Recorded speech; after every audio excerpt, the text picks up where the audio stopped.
Yeah.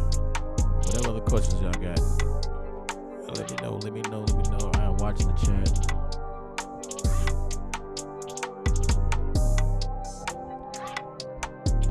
Let's see. Let me show you.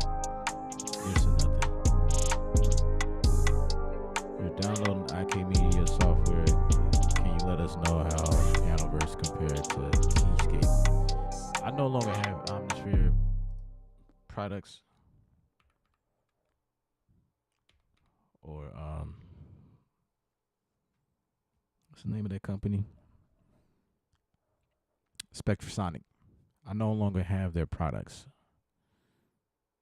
Um, I lost the license to it.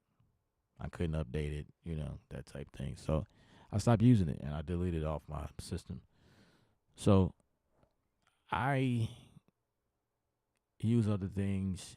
I think if you have Keyscape and Atmosphere, I think you good because those product has everything.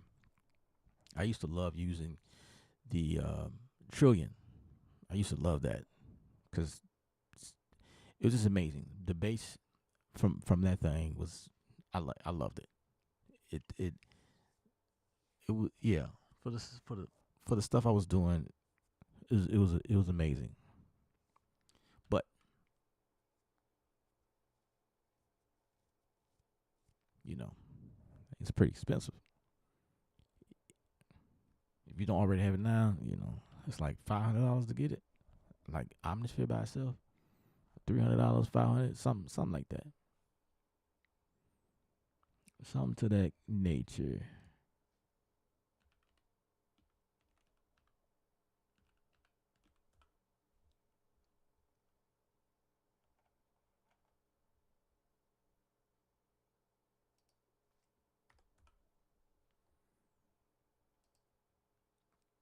Unless you get it during like Black Friday sale or something like that.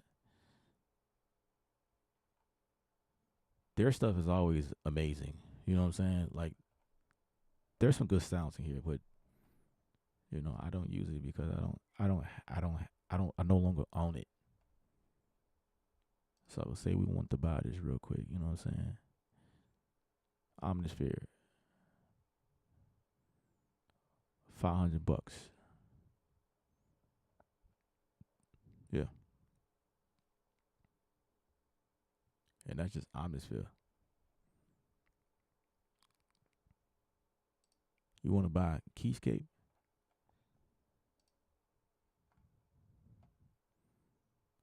$400. I am honored to know what they sound like. I think they're wonderful. They're amazing. There was some issues there was some things about it that I didn't like.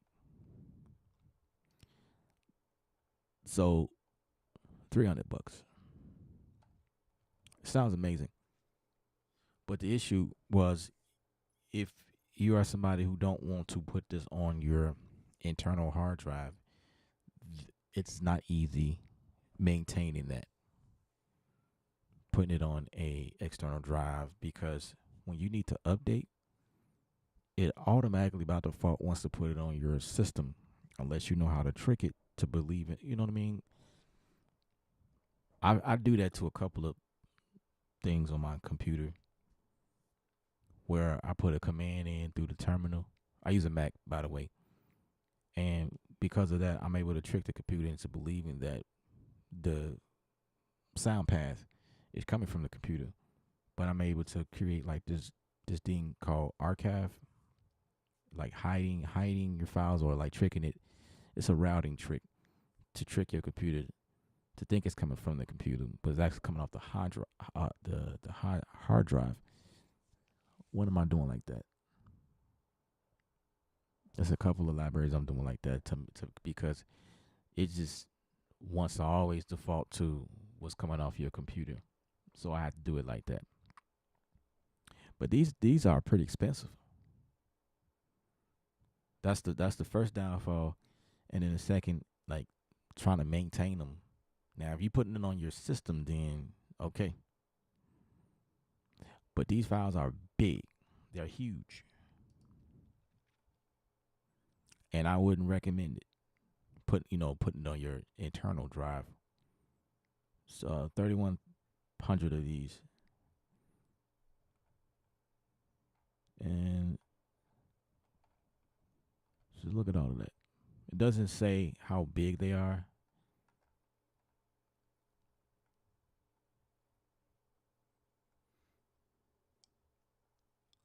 Yeah, I don't see where it gives me like the size of it all, but these things are huge. I remember I used to use them, but yeah, like I say, unless you want to wait to a sale, I don't even know. Yeah, they do. They do sales, because that's how. Okay, so I was a part of this group, and we kind of split it. You know what I'm saying? Different studios, and we was work. You know what I'm saying? We were tight like that, but then we became untight, and so I no longer have access to this stuff. So you know what I mean? So that's what happened with that. So I bit the bullet. I was like, all right, I can live without it, no problem. So the runner up for this would be like Contact, having libraries with Contact, because a lot of this stuff here, like Omnisphere would be. I don't think there's anything that can match the sounds from here that you could produce from here, but you can come close in terms of texture. So this is one of those things where, like, if you don't have it, you're not gonna miss it. You know what I'm saying? Or if you had it and you no longer have it, you find ways to get that same quality, if that makes any sense. And I've been okay with what I have. So between Contact,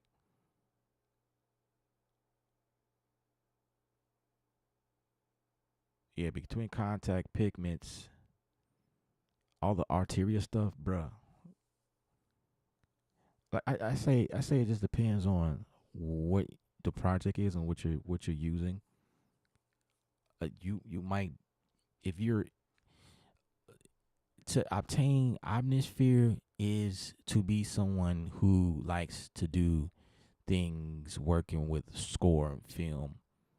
That's what really most of the sounds in here cater towards, but it's not limited to that. It's Omnisphere is can be used for anything. They have everything in here. They got ARPs, they got synth sounds, they have leads, they have bass, they have um our arpeggiation. I said that before. You can stack instruments in here. They have moving elements and effects, sound effects in here. It's just all types of stuff. And I'm pretty sure since the last time I had this, they've updated and put a lot of more stuff in here. So it's definitely worth the money in terms of everything that you get in here. I will say that Atmosphere is very powerful. It's very powerful.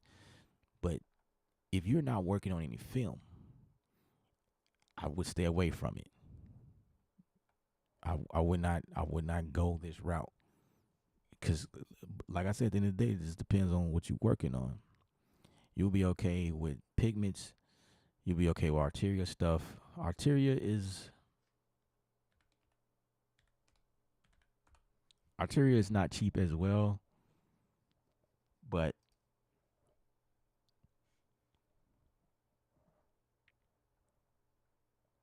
like I know me. I have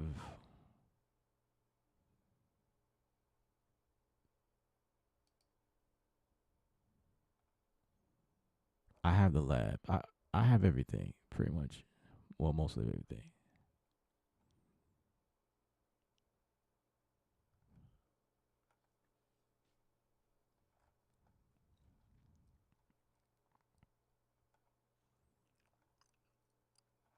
See, arterial stuff is is more urban urbanized sounds. Arterial stuff is more realistic for songs. You know what I mean? Like I mean you could do orchestral stuff with it, of course. Like don't get it twisted, but they have more of the legacy synthesizers that were used to produce records back in the day. You know what I'm saying? And that era is here again.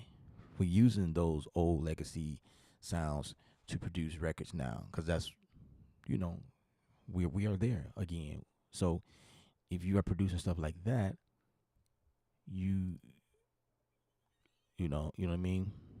You can buy this the whole collection here at $700. You see what I'm saying? $700, and they come split with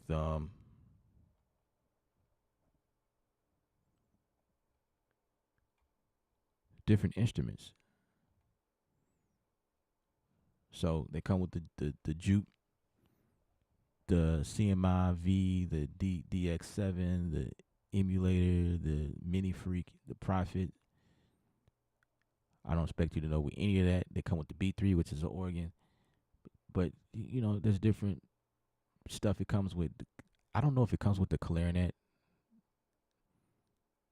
It's since it's listed here, maybe it does. This is the V Collection 11 Pro. So it's a lot of vintage stuff that it comes with, and it sounds amazing. You know what I'm saying? And I use their stuff a lot. And then on top of that, they have different effects like this here, this Metron, Mellotron. I use that. I use that on probably all of my records that I release on um,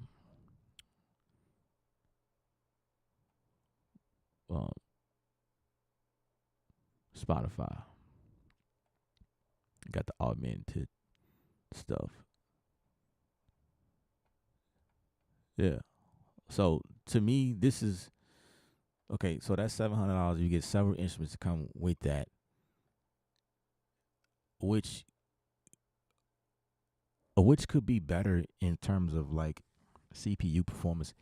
The cool thing about Altaria stuff is that you can load up each instrument individually, but you also have the ability to go in through here and do like what you can with Contact and load up just the lab. You know what I'm saying?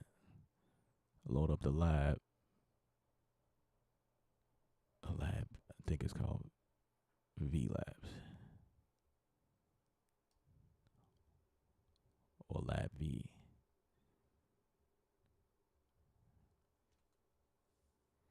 I recently updated complete from 14 to 15 and the V collection from X to 11. They cost 200 a piece to update, which adds up, but I know it would have cost cost double if I didn't use the sale now. Right, exactly. So a lot of times, um, just getting in the ecosystem somewhere somehow, it benefits us when sales come up and the new stuff comes out, and then like, oh, it's only like this amount versus somebody else that at some point you have to like get some type of entry somewhere. You know what I mean? Like if you come in during the sale, perfect, because during the sale that will decrease the price that you're able to get in, right? And then when it's time to upgrade later on, your price is different from other people. And when you come in, I think it double down when there is like a universal sale happening. You also take advantage of that because your price again is different. So you giving a current user price on top of the sale. I think that's how it works. I could be wrong. I don't know. I think that's how native instrument stuff works too. Maybe I don't know. But yeah, I mean, based on what you just said, now you recently updated your complete 14 to 15 and V collection, and you got what you need. You know what I'm saying? But yeah, Analog Lab Pro. Um, 803 says I fixed it where you can put the source files on a different drive.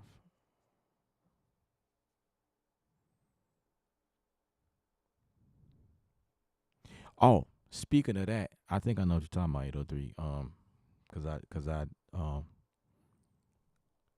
yeah, Two Nickel said you can catch the arterial, you can catch the cell. Yep. Speaking of like how your content wants to download and it wants to just see your internal drive. So I had to do that with arterial stuff. Yep. I had to do that with arterial stuff because for it to for you can point it somewhere, but it acts funky. If you try to manipulate, even though it gives you the option to go to another file for updating your content, downloading, whatever, it acts funky. So I found out a way to just trick the system in believing that it was doing all of the updates and whatever onto the internal drive, but it's actually going to my hard drive. See, that's how I do that. And then Altaria has a store in here as well. So I think that might be a beneficial thing because like even if you don't have everything, they offer stuff that's not available in their bundle on the site, but you can go in and just grab stuff. So you could be working on a project and say, you know, um, I got this project I'm working on, and I want to, I need some retro type. I don't know. Let's play this. See what it sounds like. I think you can play a preview of it. Please wait while the present pack download. Oh, you can preview, get you a demo of it.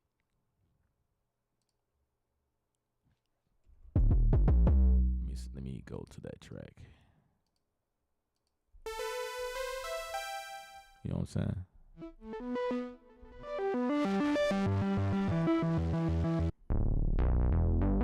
The way that this is set up is genius. It's dope because it lets you preview.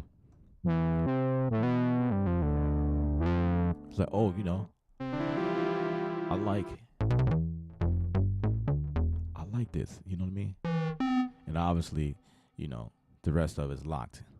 But that's enough to know the vibe of this pack. I like what's in this pack. I'm ready to purchase. You go ahead and just add it to cart. It's $15 or whatever. I think they all are different prices. Yeah, that was 15. This is $10. This is $10. You know what I'm saying? I think that's dope. So that ecosystem works. If you go ahead and get the Omnisphere, you know what I'm saying? Again, that's $500, and you just get whatever that comes in the pack until they update it again, which I think they update Omnisphere regularly.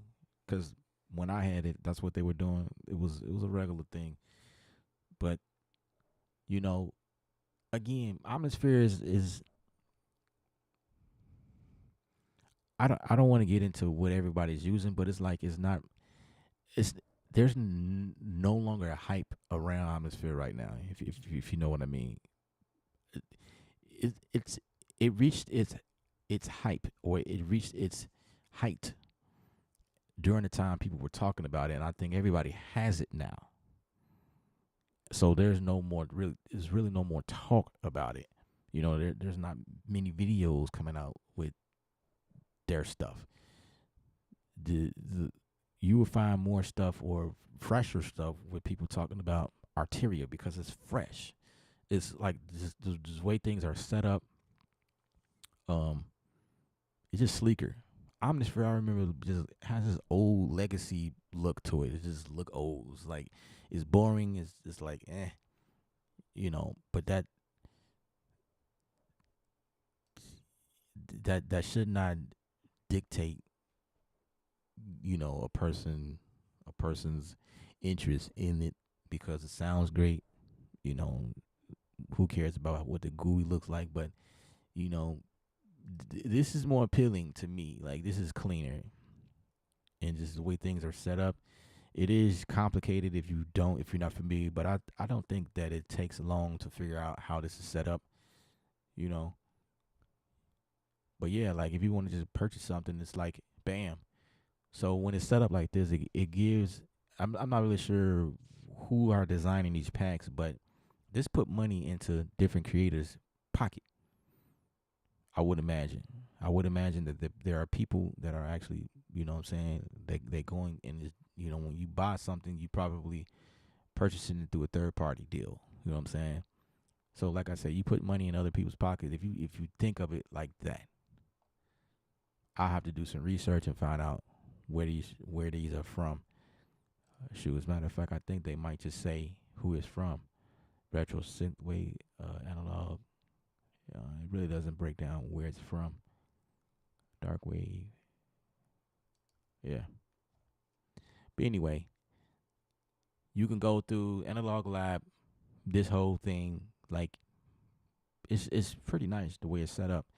But if you don't want to do it that way, then you can always search for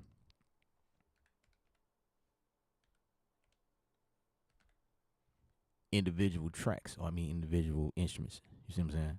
That's that B3 I was talking about. Bam, there you go. You can pull things in individually.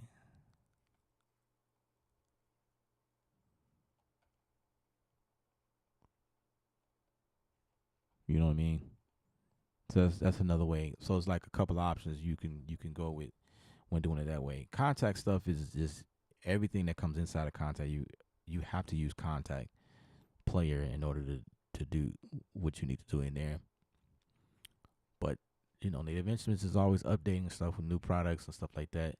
And speaking of like third party stuff, they always supporting third party, which is that MR, what was it, MR1 that we reviewed at the top of the stream.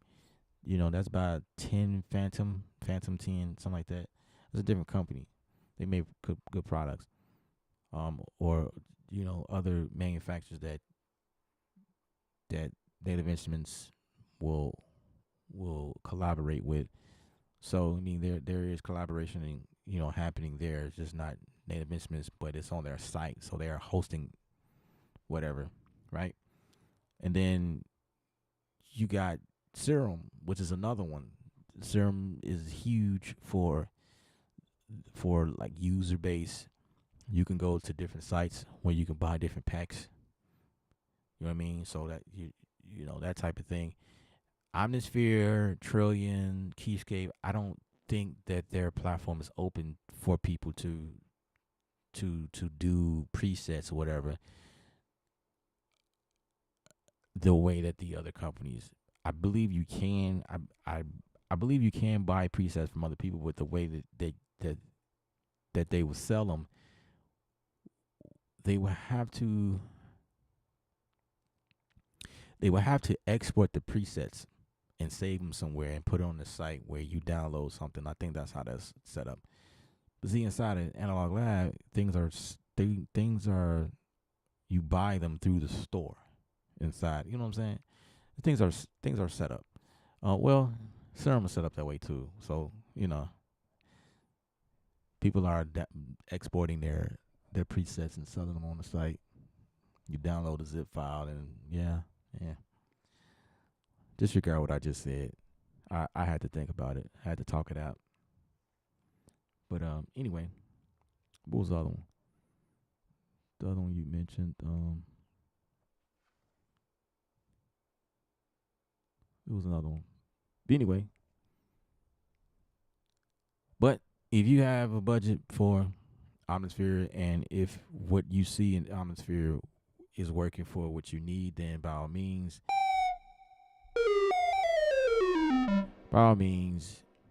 you do you. You know what I'm saying? You got to do what's best for you. Um, I've done it, and because I no longer have it, I can promise you. I'll say it like this: I can promise you, ever since I lost access to those instruments, I have not had a desire to try to purchase them again or make a purchase so that I can have license. Now, if Spectral Sonics reached out to me, of course, I'm probably going to download it at that point, but that's them giving it to me. You know what I mean? I'm not spending money on that, and that should tell you where I am with that.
Oh, I thought I answered the question about Soft2.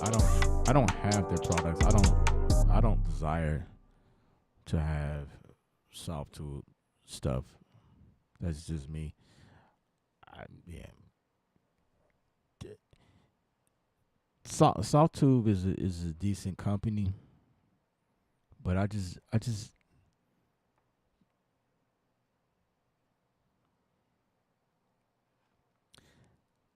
there are a lot of companies out here that are making a lot of stuff, right? And I'm gonna be honest with you. I just don't feel like it's. I don't feel like it's necessary to own everything that people are talking about. Like I don't. I'm probably one of the YouTube guys that I review certain things, and you will probably never see certain things on my channel when other people are talking about it. I guess until a company reaches out. So if you don't see me talk about Soft2, that's probably because Soft2 has not reached out, and I don't have a desire to reach out to them. Like, hey, let me get your product so I can talk about it on my channel. I don't know. I don't live in that space.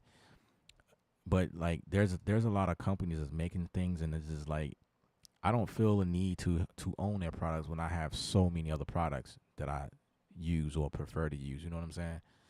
So there's just one product I need to review, and they're a brand new well, they're not brand new, but they are in the brand new space for me because they don't have the history like other companies. But I have to review their product, and we'll just see how that goes.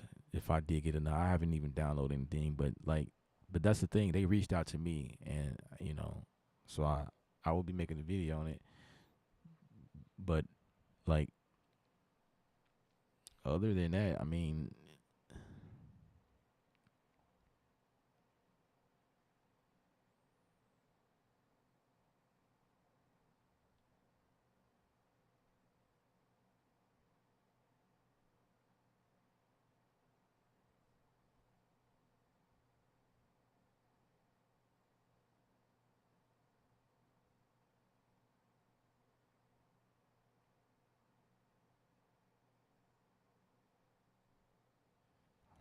so because we are pulling up websites of people as we talk about them.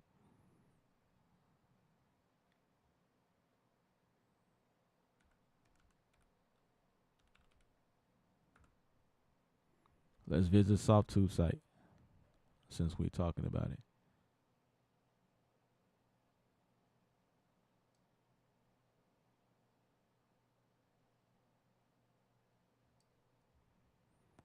So, you know,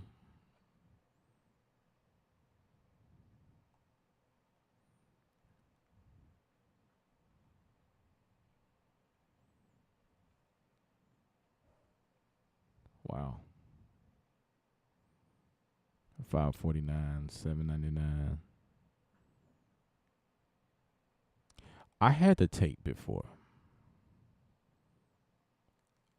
I don't know if I still have access to this tape, but that's the one. That one in saturated. I did have those. The tape. Let's see. Let's see if anything will pop up Softtube on my system. Something. Nope. I took it off.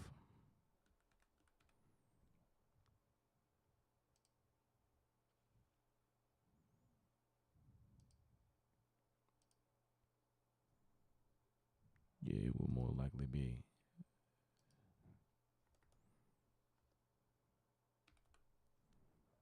Yep. I took everything off. I don't know. It's because I switched computers and I just lost interest in their stuff. I'm not gonna say that their quality is justifiable against the price. There are a lot of people who use Softtube. They like it. Again, I just don't see a need to have their stuff. I had the saturated before. Actually, I had this too, the Tube Tech, and it was decent. It was decent.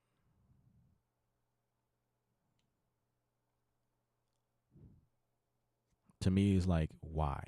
Why? I don't really know why. This type of stuff, you have to be a mix engineer.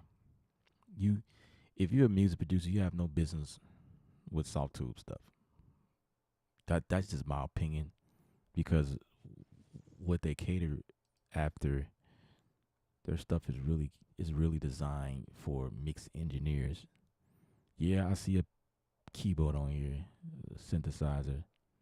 How good is it though? I don't know. Let's see. There's a walkthrough video,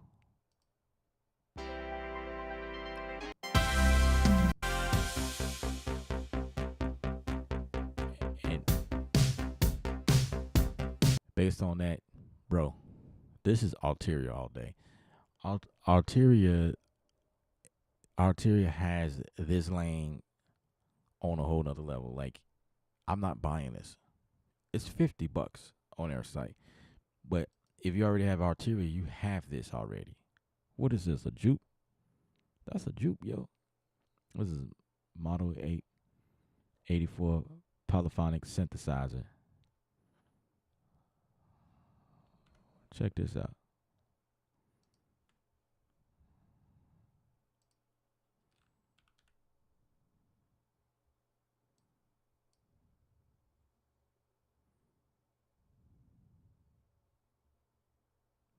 What do that look like? It's the same thing. You know what I'm saying? It's the same. It's the same thing. Like if you look at how this look, it is the same exact thing. Down here is just knobs versus the faders. Well, it's set up a little bit different, but this is the Jupe Ape, and this is the Model 84. Let me see what's in here. But that's if you have. Let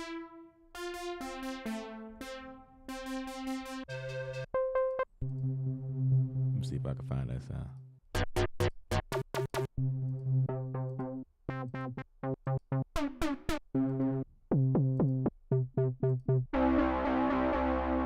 don't know. I can't remember what it sounds like. Let's see. Let's play it.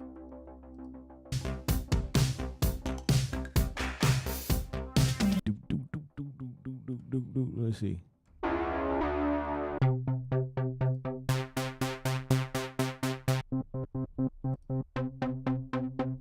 It's one of those.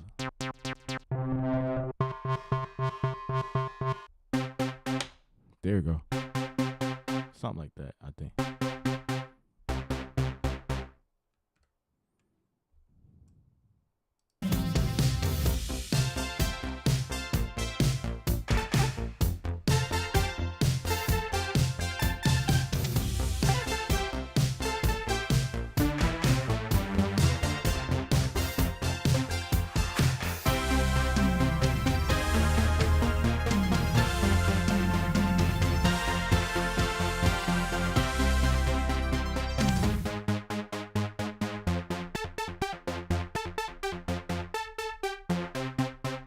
Whatever. You know what I mean? You can come close to it.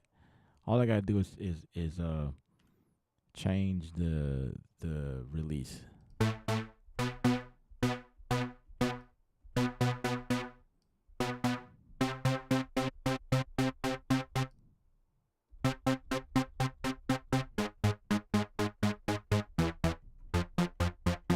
You know what I'm saying? It's the same. It's the same stuff. It's the same.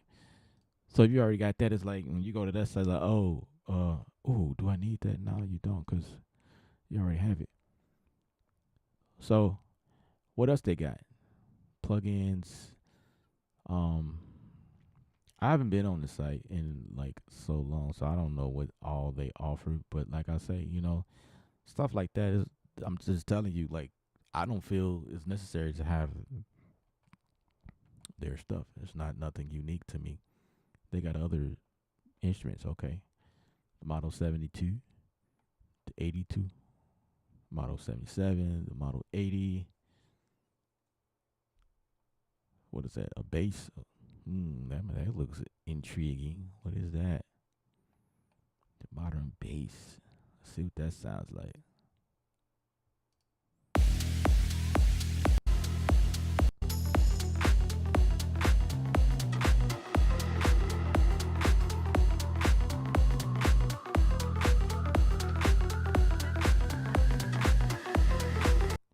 I mean, sounds cool.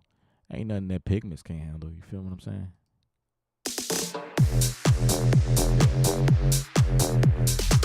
Pigments have those sounds. Okay, I'm not hating on them. I'm just saying, like, to justify the just $100, the price that they want for these. But I promise you, I'm not the one that will come on here to buy instruments. It will probably be buying mix stuff for your mix.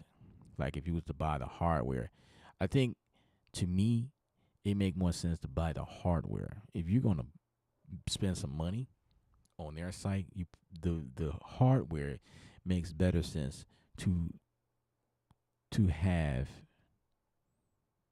in your studio because they do design these to talk to your DAW. And I think that is the only reason why I would go for anything that they have.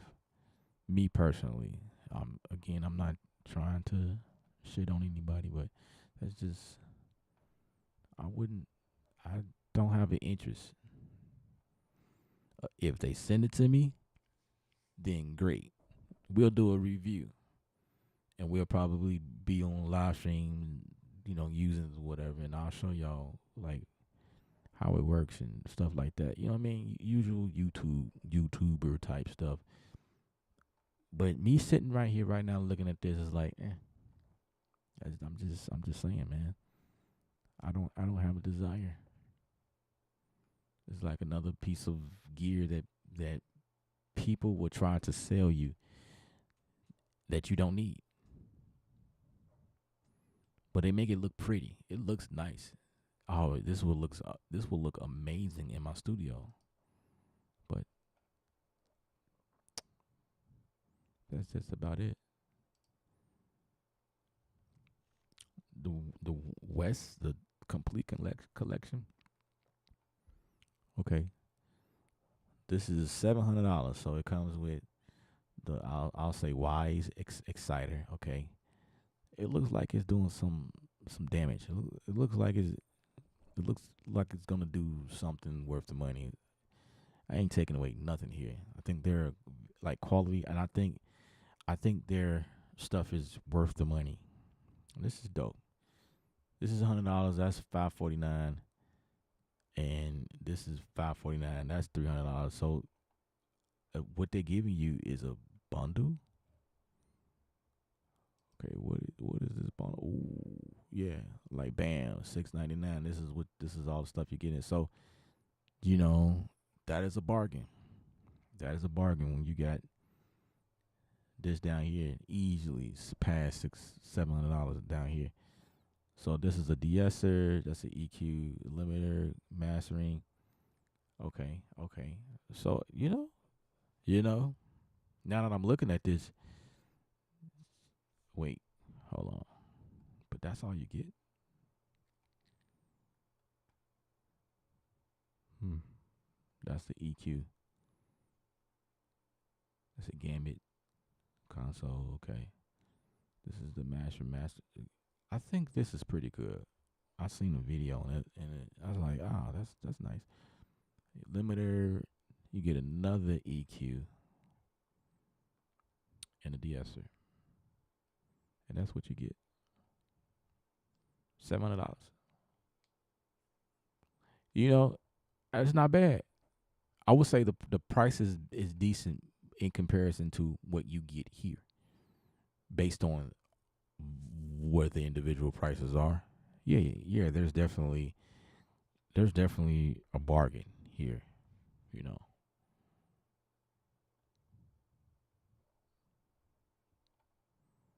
But for that, ladies and gentlemen, if we go to the IK Media site,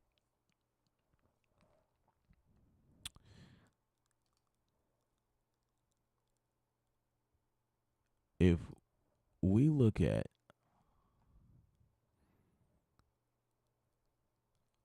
let's say, Total Studio 5, you see that price down there?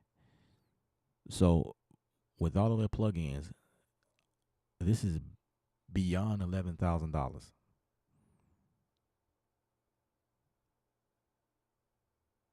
right? But they're selling it for $199 right now because it's on sale. The original price is $299. So like if we just stay at $299, so you spend $300 on what comes in here, and what's included is over 145 IK award-winning music creation titles, 72 plugins covering the entire creative process, 11,000 authentic sound instruments, 2,000 creative and studio effects. I'm not gonna keep reading that. I think I made my point after the second thing I read to you. Look at that. So just to give you a synopsis, the virtual instruments that come with it is a bass, there's drums, there's a piano, there's a violin, there's an organ right there. it gets better. Guitar and bass, you get a couple of these amps back here that comes with it, and look, yeah, that's decent. So then you get these effects right here. Now we get into the effects. So you get a bass one, you get a master match, the Lurin mastering EQ. I'm sorry, Lursen, and then Arc 4. I don't use Arc 4. I'm not set up to do that right now. You get the T-Rex with 62 modules, and that was the thing I was just playing with just a few seconds ago. 62 modules. That right there is the equivalence of what you would get on the Sonic, the other site. No, that's not even fair. That's not even fair. So, but okay, let's go to. Gosh, I'm all over the place. Let's go. Stop it. Let's go here, right? Which one of these I had?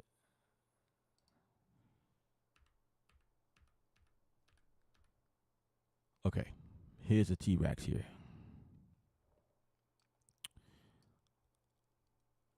You see, this right here. Let's get the base one. No, let's just go to. Okay, all right, base one, which sounds amazing by the way. I used that a couple times. You get 1176 compressor. You get a brick wall limiter.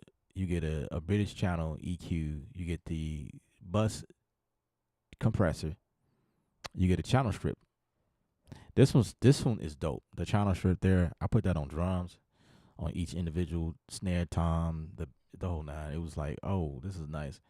You get a clipper, the classic compressor. You get the classic EQ. So that's 3 EQs I just listed. Then you get another limiter. So that's 2 limiters. You get another compressor. Then you get the CR Hall, CR Inverse. This is dope for like when you in film pretty much, or you need to create that deal where it's like something's way far down the hall somewhere. Yeah, bruh, that's nice. You get another plate compressor. That's 2 more right here. You get a room. Then you get the de-esser there. Then you get a delay, a dual delay. That's what, 3 outlets. Then there's this. I don't know what this is. Anyway, you get another EQ 73, EQ 73, then you get 81. Then you get another. This is a Pultec style EQ right there. And then you get a graphic EQ right here. And then no, this is the Pultec. I'm sorry, the EQP18. That's the Pultec style. Sounds amazing, by the way. Sounds amazing. Then you get another EQ. Ooh, I had to play with this one. I need to play with that. Let me bring that down. Let me see. Let's see what that sounds. Well, let me see what it looks like. Oh, look at that. Like endless nodes. Okay, that's dope. Yeah, for sure. I need to play with this more. Let me turn that off. Let's come back in here. Then you get a lo-fi punch, and then you get a mic, and then you get like these tape. I'm just scrolling because I'm not gonna list all these. And you get these tape emulations. You get the tape machine, the 24, the 80, the 99, the 440. Then you get a Tascam 388, and then the Portal One. Oh my gosh. Do I have to keep going? Then you get a 2-way, which I love on vocals. I love this on drums. And then you get a chorus, and then you get a white channel. Then you get a. Let me show y'all. You get this thing right here. Crazy. So that right there is included with everything I just told you about. But you gotta be careful because like they sell that at $200 by itself. So if you're not going for the total Studio 5 Max, you know what I'm saying? You gotta be careful. their site is a little weird. Like if you don't know what to go for, you can lose money.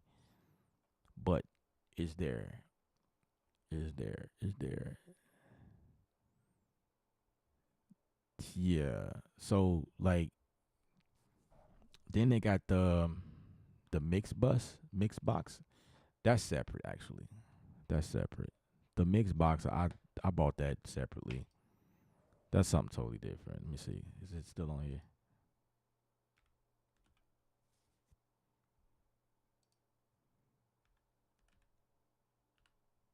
The mix box is like a channel strip deal that again comes with all of the yeah, that's what it is. This right here, if you want to go this route, this is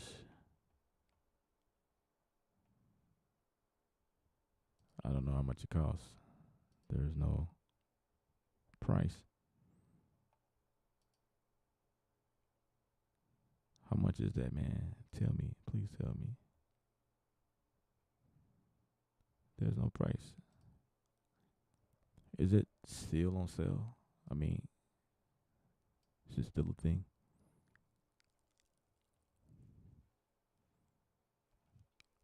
It's not. There's no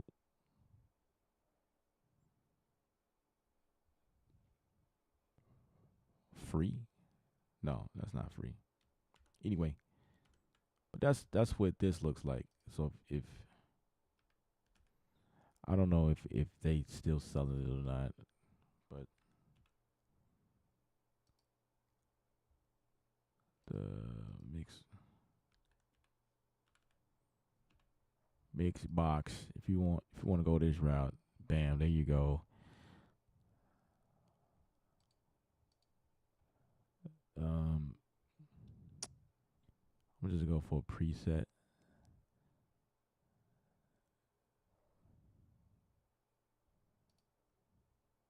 I don't know. There you go. You know what I'm saying? If you want to go this route, then bam, there you go. And they, you see the presets in here. It's just crazy. So say I want something for reggae guitar, bam, there you go. All these different, and if you want to like switch it up, go individual. British EQ, the Parametric EQ, the vintage. You know what I mean? You switch them up. Channel strip. They look like the British 1176 right here. There you go. There you have it. Saturation, no problem. You know what I'm saying? To me, that makes better sense to me to go this route, and they sound decent to me. You know what I mean? It's not too bad, not too shabby, not too shabby. Then you can go wet or dry. You know what I'm saying?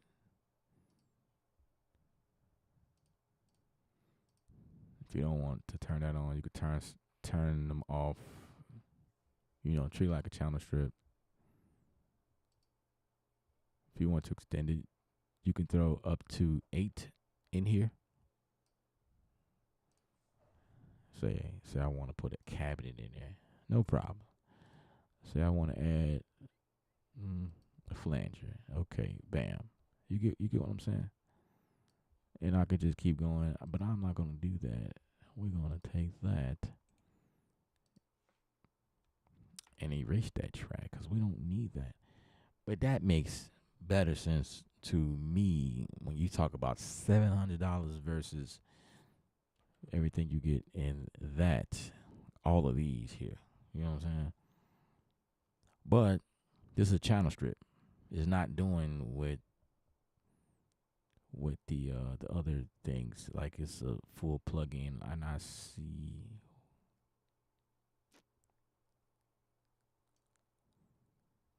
Where is it at?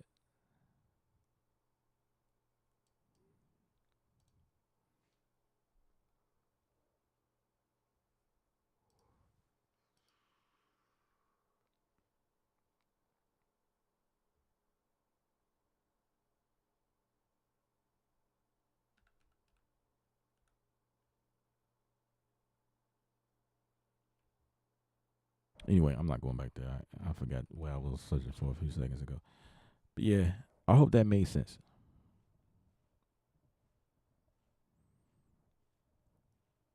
Arteria does loyalty pricing, which is awesome. Yep, give you discounts based on what you have bought. Can you look at okay? Are there UAD or plugin alliance plugins that you so with the plugin alliance? There is a couple of them I like using, which is the Lindell. I love the Lindell. Lindell is one of my faves. Oh my gosh, the Lindell, that thing right there. This right here. Oh my gosh. I really like this on drums. Really like this on drums.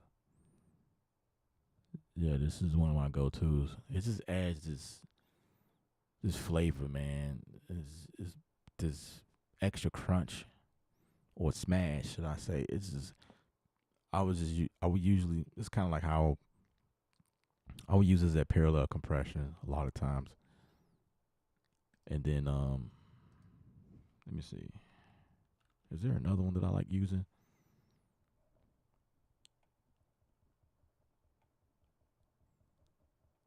Oh, the Trinity Shaper. Yes, I use that quite often, and that's it. To be honest with you, everything else is like it's. If I want to do something different, I will come in here and mess around. This is a BB73. I need to. Oh, it loaded up. No problem. Okay. Okay. Okay. Okay. I thought it was gonna treat me funky. The N 54 wheel. Let's see. Oh.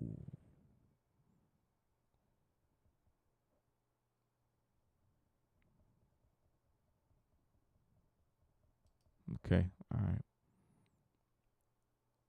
Maybe I fixed the problem. You know what? I think I did. Because this is all like through Native Instruments. You know what I mean? So I have access to these things through Native Instruments. So I like it. So I will use their stuff from time to time. Absolutely.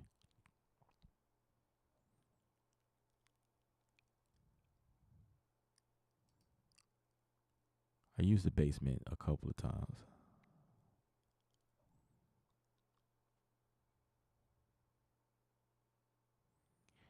Do I like the no? See the Lindell over the API. Those are different, man. The API. Oh, the API. I will use that. I will use API stuff on individual drums, like um in terms of API for me specifically. I have to wait till they update this. Wait, as I'm saying that, it came up. Wow, it came up because I wasn't getting this before. Nice, nice. Now I'm thinking about this song I need to mix. Um, I used something else because it wouldn't pop up in my file because of the new system, the OS and all that stuff, and I had to like re authorize everything. Blah blah blah blah blah. So it pops up. This I will use on toms, snare, really toms. That's really what I would use this on. Guitars and maybe I don't know, maybe a piano. I don't use it on anything else. When I'm mixing a acoustic song, I put this on toms because it just bring forth this tone in the toms. It just makes it sweet. So kicks and toms. Man, put this on a kick, bro. Yes, sir. Yeah, but see, that's how I would use API on that. I don't use their compressor. I just use the EQ. So it's the 550A. I don't use the 550B, but the Lindo is it brings a different type of flavor. I will put that on a drum bus. I wouldn't put the Lindo on individual drums. You know what I'm saying? And yeah, it's just that's just how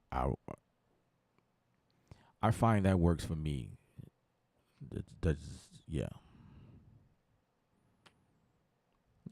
Yep. Yep. Harold Bones is in the building. What's up?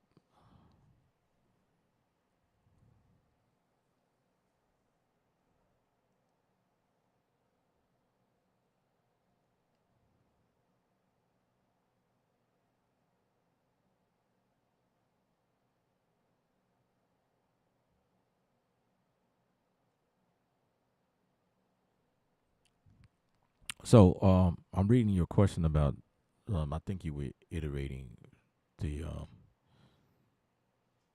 soft tube stuff.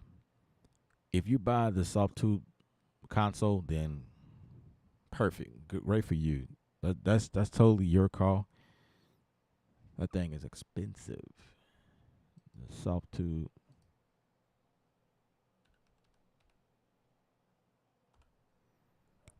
tube console.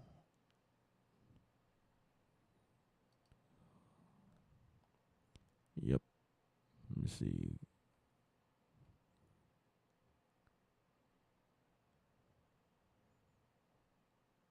Console one channel, and then the fader. So I guess they're the same thing, and it just depends on which one you want to go with, or maybe they are different. I don't know. But let's just say the fader. That would be more realistic for mixing. Say you go with this. Let's buy it. Let's buy it right now. Yeesh. 1,000. Yeah. This is $1,100. This is $800.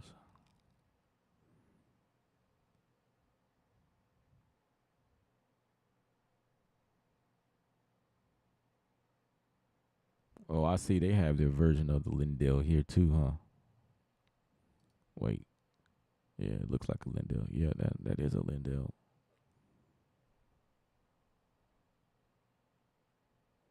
Or something to that nature. No, it's not Lindell. I'm looking at the controls.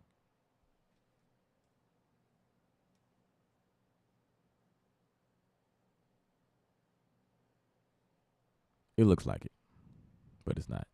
It's got the same. Uh,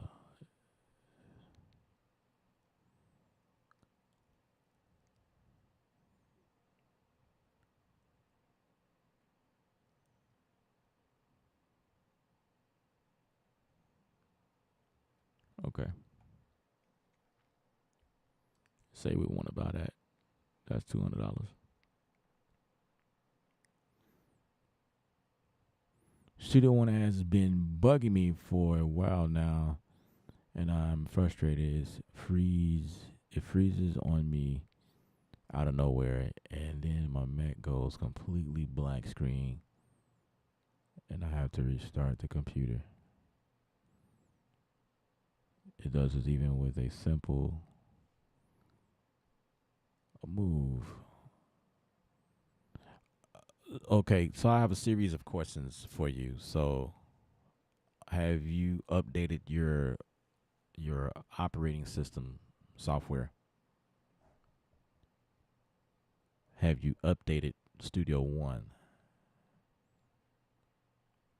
Um, when have you updated?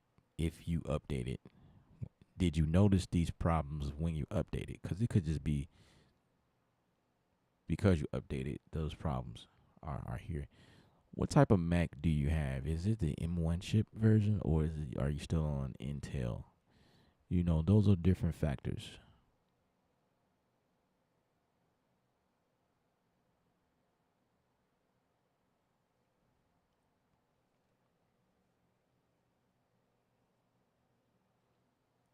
DL, you're one person I will never understand. I don't know why. Why do you delete your messages? I I still don't understand that point. Nobody does it but you.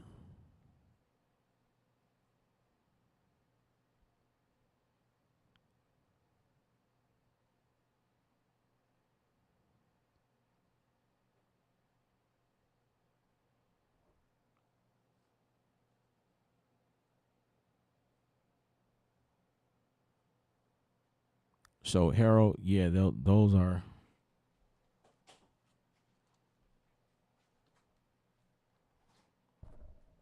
different points you have to look at.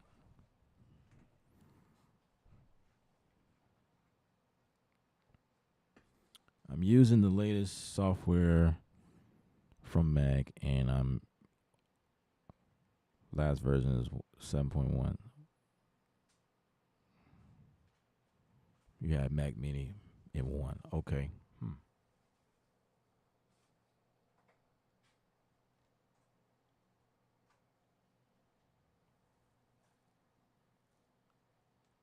The screen that you, the monitor that you're using, no, I'm not gonna get into that. Because if you was having issues with the monitor, you would have probably known there was an issue, and you probably would have been like, "Oh, I need to buy another monitor." But it's only happening with Studio One, so yeah, never mind that. So I was gonna say something about refresh rates. It's kind of the issue I've been having on the stream. Like my monitor is fine, I can see it with no problem. But on the stream, I have to continue to change the refresh rate, because the switcher that I'm using is optimized for a lower refresh rate. Well, yeah, it's just crazy though how it works here. Um, I don't know what to tell you, man. I'm on M chips as well.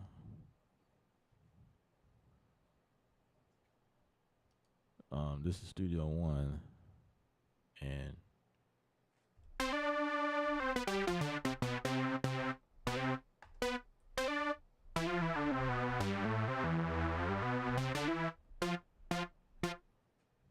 I'm curious. Let's go to.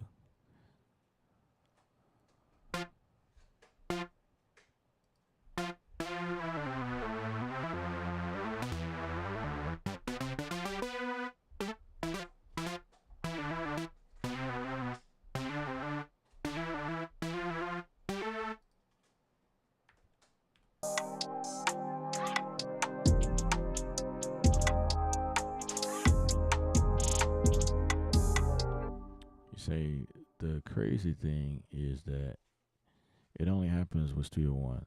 I use FL Studio, Logic, Pro Tools, Bitwave, Reason, and it doesn't happen with those. Um,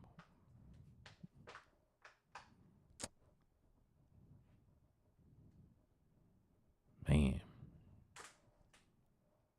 it freezes.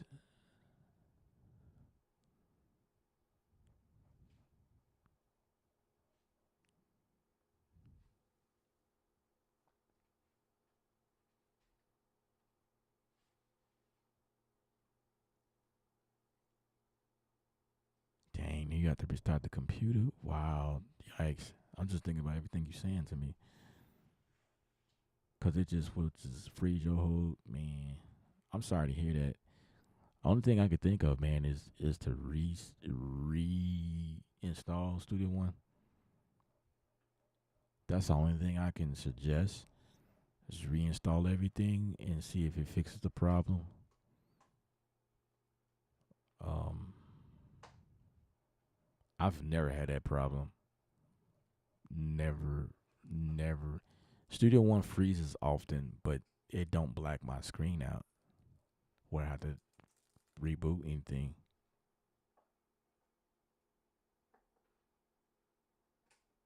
So, um, I don't know.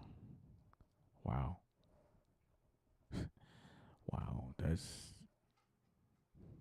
Let me see if I notice something in the settings. If it's gonna be anything, it's gonna be like something like this. Um,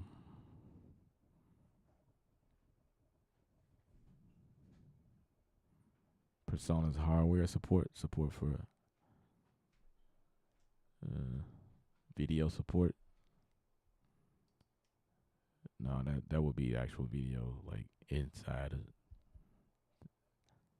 I don't know, man.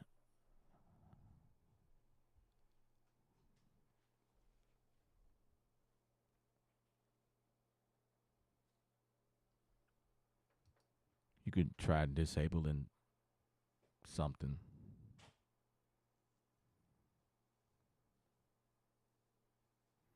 You could try the forums. That's what I would do if I were you. Try the forums and just type around and see if there's anybody that's dealing with the same issue. And you usually can find a solution to your problem after, you know what I'm saying?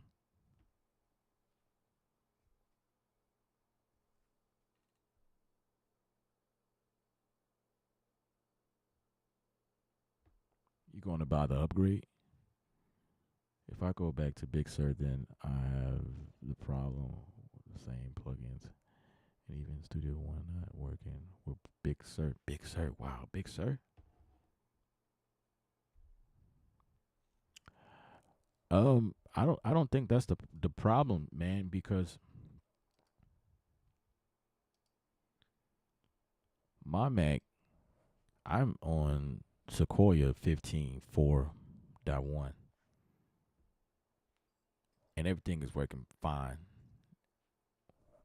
And it's in terms of M chips, I have the M4 Max, and my memory is at 36 gigs. How big is your memory? Let me start there.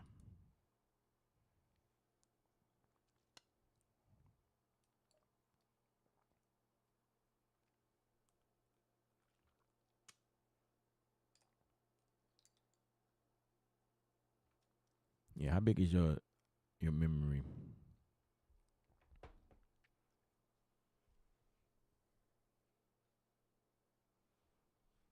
I mean, if you go back to Big Sur, then that's just up to you, man. But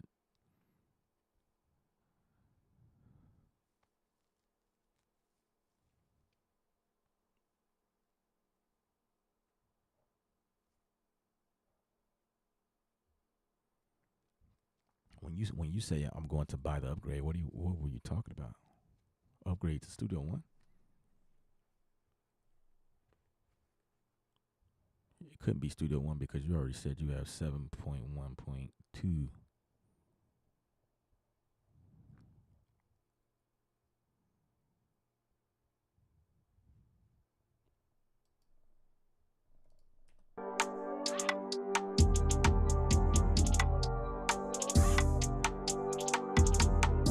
Oh, you have 8 gigs and 512 SSD. Okay, that might be the problem right there, sir. You, even though you may not have issues on the other deals, it's a rule of thumb in music that you have at least 16 gigs of RAM. That's kind of a rule. And you said 512. That's not a big deal as long as you got external hard drive. Hopefully, you don't have everything coming off your internal. 512 is not a big drive, but it's doable if you know how to manage it. Um, the freezing can come from being like like I say, if you got all of the content coming off your internal drive, yeah, that can possibly freeze Studio One. You have to move all of it off onto a external drive, and your external drive has to be at least a 700, 7200 RPM speed if you buy the disk drive. You buy one of those that's cheaper than going for SSD. you know, if you got the guap to get SSD, then by all means that would suffice. But that 8 gig, that sticks out to me as like a sore thumb right there.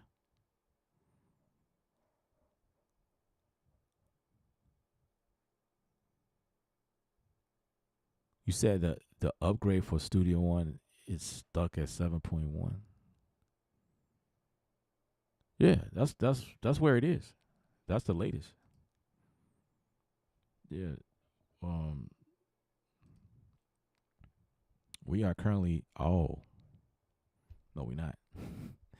Sorry, I have 7.2.1.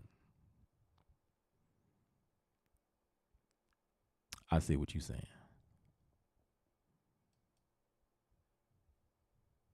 Never mind. I thought it was 7.1.2, 7.1.2. Okay, never mind.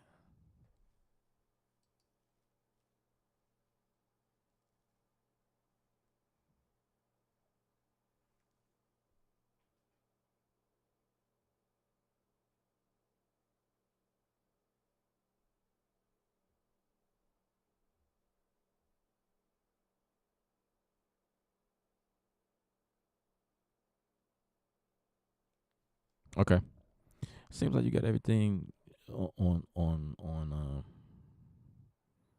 track in terms of how you route it and stuff like that. Yeah, I say the cheapest route or the easiest route would be just upgrading Studio One. Maybe that was a bug that was fixed. Yeah, hopefully when you upgrade, then everything goes back to normal. So, but I had to check to see what you got going on. I've never heard of that before though. That's new to me. The screen going black. I know Studio One would freeze. The only thing I could think of at that point, like when you say freeze, I'm like, your internal was locking up because you got a lot of stuff going on. You know what I mean? That's the only thing I could think of is like freezing up because it's not enough RAM. Um, other thing that could happen is like if you got several things loaded at one time, several windows, you know, stuff can happen like that too. But based on your response, it sounds like you got things already nice. Um,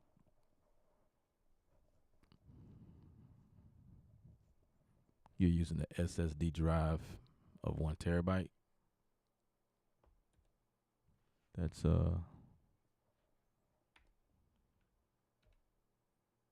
that sounds all right there.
Yeah. With all these plugins, you just gotta pick and choose which one works. You know what I mean?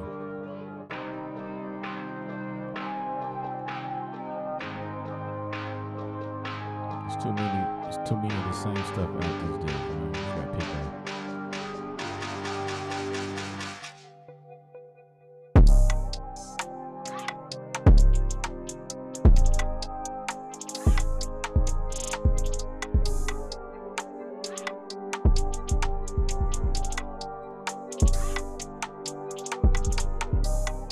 I don't know why it's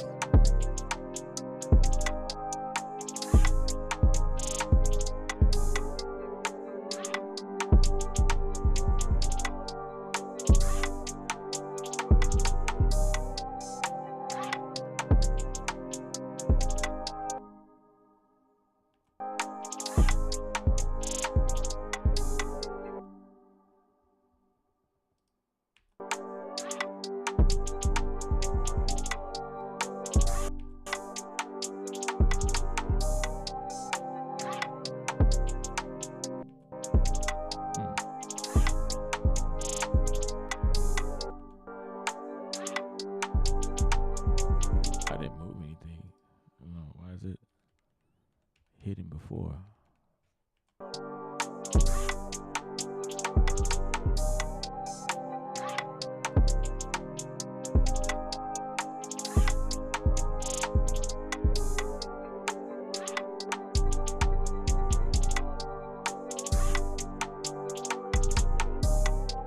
Huh.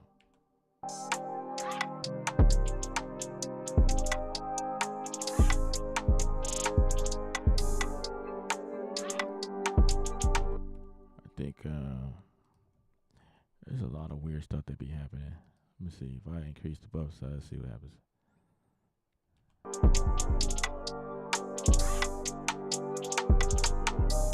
Nope.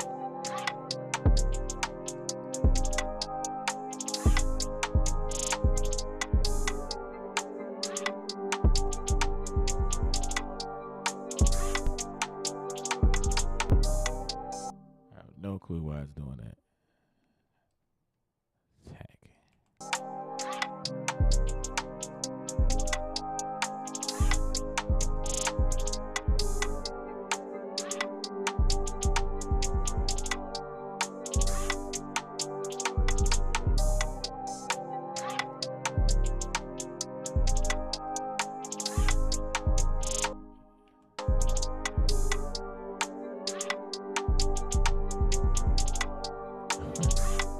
I don't know. It's not until I turn off this insert.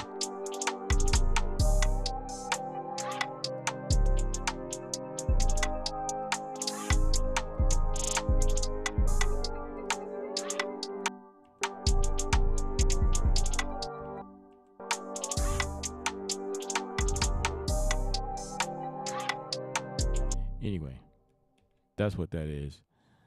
I think we done with this, man.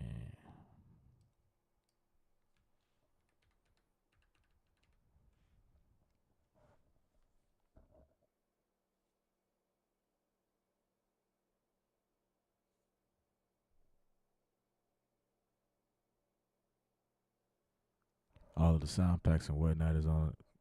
That's what's up, bro. That's what's up. I was just making sure. Just making sure. That's how I'm set up. And, you know, everybody do it differently. Oh, snap. The JJP pops up as well.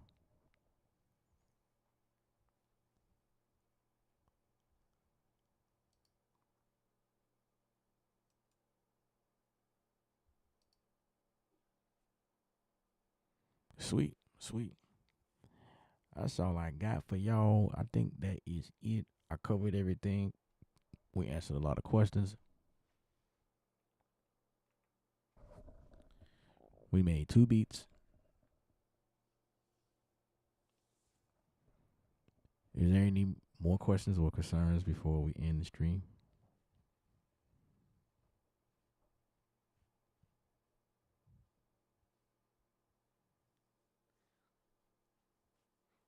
Again, I appreciate all the thumbs up and the new subscribers. Appreciate you. Appreciate it. Appreciate it.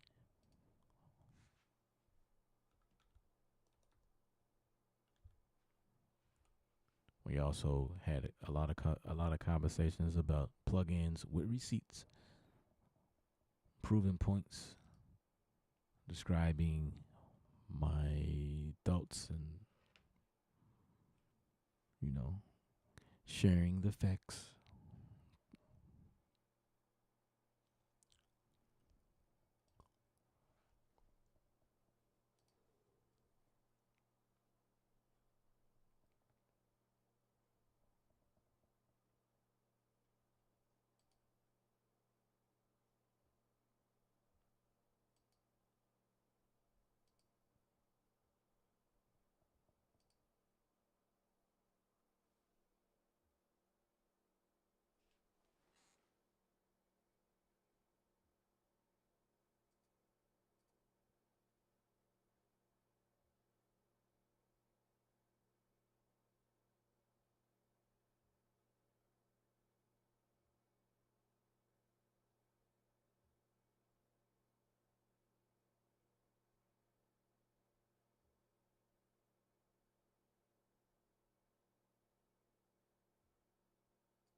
All right. If there is no questions or concerns, we're going to end the stream. I like to say thank you guys for hanging out with me. I appreciate you guys. It's been a while since we did this, but appreciate you guys for coming and hang out.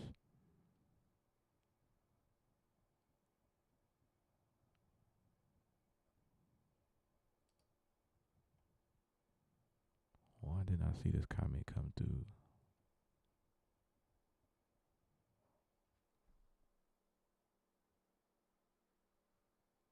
With me, I appreciate you guys. It's been a while since we did this, but appreciate.